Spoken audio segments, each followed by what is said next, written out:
Nellore mini bypass లోని లంబోదర గణేష్ ఉత్సవ committee ఆధ్వర్యంలో విలేకరుల సమావేశం జరిగింది. కలకత్తా నిపుణులచే పర్యావరణ పరిరక్షణలో భాగంగా 21 అడుగుల ఎత్తుతో వినూత్నమైన శరభ వాహన గండబేరుండ గణపతి మట్టిట్టి ప్రతిమను తయారు చేస్తున్నారు.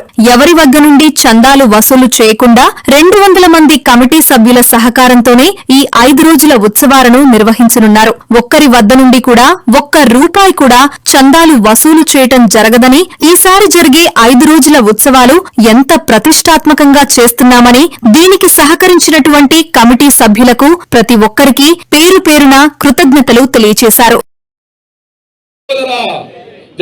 జై లంబోదర గణేష్ మహారాజ్ కి, జై లంబోదర గణేష్ మహారాజ్ కి.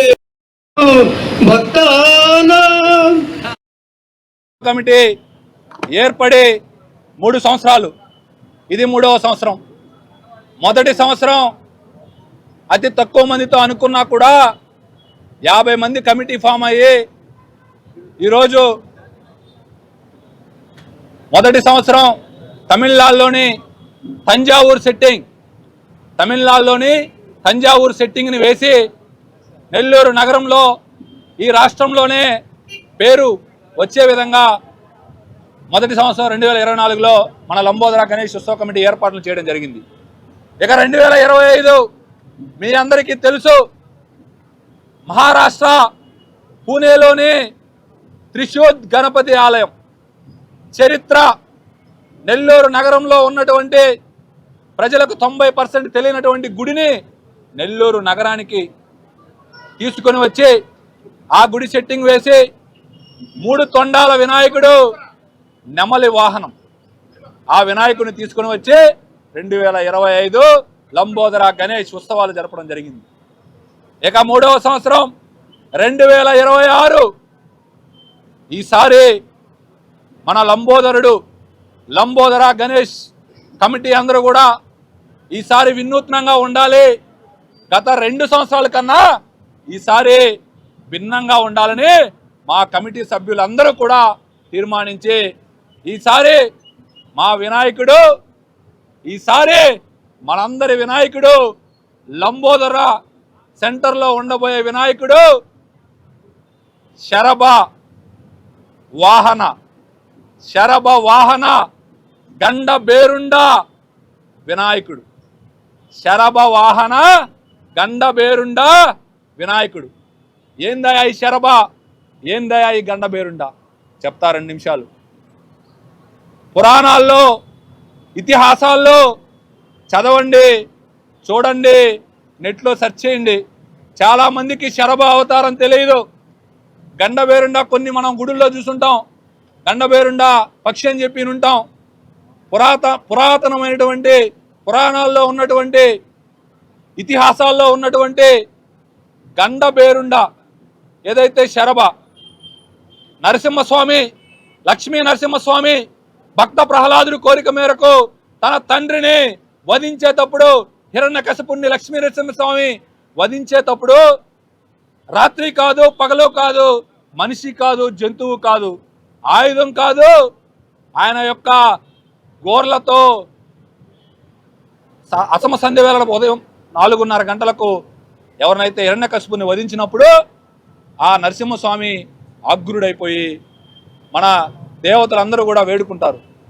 శివుడి దగ్గరికి వెళ్ళి దేవతలు నరసింహస్వామి హిరణ్యకశిపుని వధించాడు, కానీ నరసింహస్వామి యొక్క ఉగ్ర రూపం మాత్రం ఇంకా తగ్గలేదు, దయచేసి నరసింహస్వామి ఉగ్ర రూపాన్ని తగ్గించండి అని చెప్పి మన మున్లోకంలో ఉన్నటువంటి దేవతలందరూ కూడా శివుడిని వేడుకున్నప్పుడు నేరుగా శివుడే శరభ అవతారంలో, ఒక శరభ పక్షి రూప అవతారంలో వచ్చి నరసింహస్వామిని కోపాన్ని తగ్గించి శరభ అవతారంలో ఉన్నటువంటి శివుడు మళ్ళీ కూడా కోపంతో రగిలిపోతూ ఉంటాడు. మళ్ళీ దేవతలందరూ వెళ్ళి, అయ్యా ఇలా శరభావతారంలో శివుడు, సాక్షాత్తు శివుడే వచ్చి శరభావతారంలో నరసింహస్వామి యొక్క తగ్గించాడు, కానీ శరభావతారం కూడా మళ్ళీ ఆగ్రూషం అయిపోయి మమ్మల్ని అంతా కూడా ఇబ్బంది పెడుతున్నప్పుడు మహావిష్ణువు మళ్ళీ అవతారం ఎత్తుతాడు. అదే గండబేరుండ అవతారం. ఇదిగోండి శరభ అవతారం ఎలా ఉంటాడు. శరభ అవతారం ఇది శరభ అవతారం. ఇది గండబేరుండ అవతారం. ఇది గండబేరుండ అవతారం.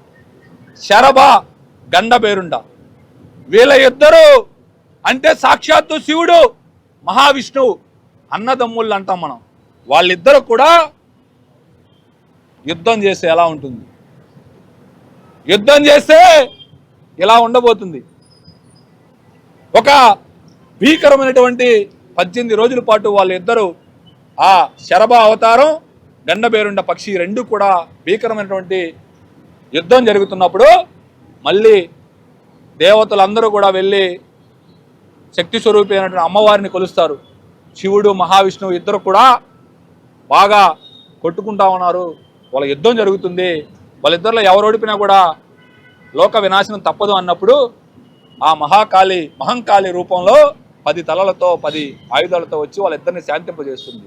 ఆ కాన్సెప్ట్తో ఈసారి మనం లంబోదర గణేష్ ఉత్సవ కమిటీ సభ్యులందరం కలిసి 3వసారి శరభ వాహన గండబేరుండ వినాయక అవతారాన్ని తీసుకొని ఈసారి నెల్లూరు నగర ప్రజలందరకు భక్తులందరికీ కూడా ఈసారి ఇక్కడ జరగబోయే వినాయక చవితి వేడుకల్లో పెట్టదలుచుకున్నాం.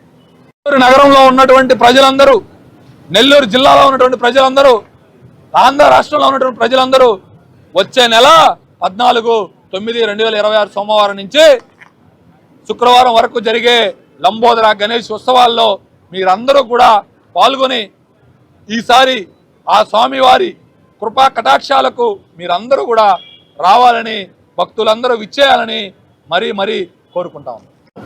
ముఖ్యంగా నేటి తరానికి మన పురాణాల్లో ఉన్న కొన్ని వైభవంగా మన పురాణాల్లో రచించిన కొన్ని కథలను నేటి తరం ప్రజలకి తెలియజేసే విధంగా కొన్ని పురాణాల్లో ప్రస్తావించబడిన మన యథార్థ సంఘటనలను ఉద్దేశిస్తూ ఈ వినాయకుడి రూపాన్ని తీర్చిదిద్దడం జరిగింది. ముఖ్యంగా హిరణ్యకశిపుని వధ అనంతరం కథ ఆధారంగా ఈసారి మన వినాయకుడిని తెలుసు ఎంత కష్టపడుతున్నారో. ఈ వినాయక నిమజ్జనం అయిన తర్వాత ధన్యవాదాలు తెలుపుకుంటూ, ఈ సంవత్సరం ఎలాగైతే మేము ఒక నిర్ణయం తీసుకున్నామో, గతంలో జరిగిన కొన్ని పరిస్థితుల ప్రభావంగా మా కమిటీ సభ్యులు కానీ మేము కానీ లంబోదర పేరుతో చందాలు ఎక్కడా వసూలు చేయము.